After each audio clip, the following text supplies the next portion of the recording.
महाराष्ट्रात पुन्हा एकदा पावसाचा जोर वाढण्याची शक्यता आहे। बंगालच्या उपसागरात निर्माण झालेली चक्रीय वाऱ्यांची स्थिती आणि कमी दाबाचा पट्टा यामुळे राज्यात पावसासाठी पोषक वातावरण तयार झालं आहे।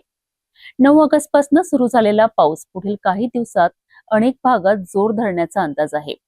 विशेष म्हणजे 11 ते 14 ऑगस्ट दरम्यान कोकण आणि विदर्भातील काही जिल्ह्यांमध्ये मुसळधार ते अतिमुसळधार पावसाचा इशारा देण्यात आला आहे। राज्यात पुन्हा पावसाचा जोर वाढण्याची शक्यता आहे। बंगालच्या उपसागरात निर्माण झालेली चक्रीय वाऱ्यांची स्थिती आणि कमी दाबाचा पट्टा यामुळे महाराष्ट्रात पावसासाठी अनुकूल वातावरण तयार झाल्याचं हवामान अंदाजातून समोर आलं आहे।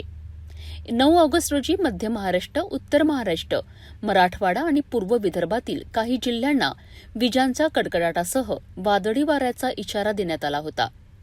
यामध्ये नाशिक, अहिल्यानगर, जळगाव, छत्रपती संभाजीनगर, जालना, बीड, लातूर, धाराशिव, नागपूर आणि गोंदिया या जिल्ह्यांचा समावेश आहे।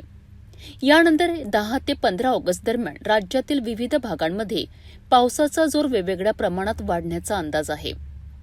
कोकण आणि मुंबई परिसरात 11 ते 13 ऑगस्ट दरम्यान पावसाचा जोर वाढण्याची शक्यता आहे।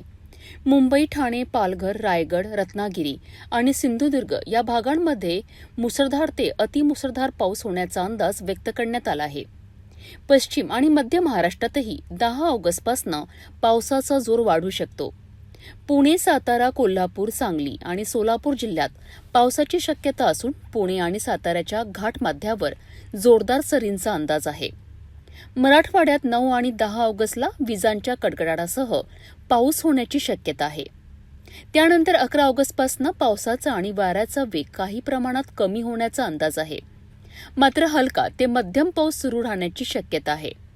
आता विदर्भाकडे लक्ष दिलं तर 10 ऑगस्टपासून विदर्भात पावसाचा जोर वाढण्याची शक्यता आहे।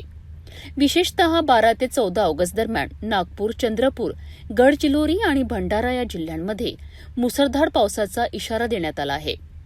त्यामुळे नागरिकांनी हवामानाचा अंदाज लक्षात घेऊन आवश्यक ती खबरदारी घेणं महत्त्वाचं आहे। वादळ आणि विजांचा कडकडाट सुरू असताना उघड्यांवर थांबणं टाळा, झाडाखाली किंवा विजेच्या खांब्याजवळ आश्रय घेऊ नका। घाटमाथा, पर्यटनस्थळ आणि नदीकाठच्या भागात असलेल्या नागरिकांनी विशेष सतर्कता बाळगावी। तर महाराष्ट्रात पुढील काही दिवस पावसाचा जोर वाढण्याची शक्यता आहे।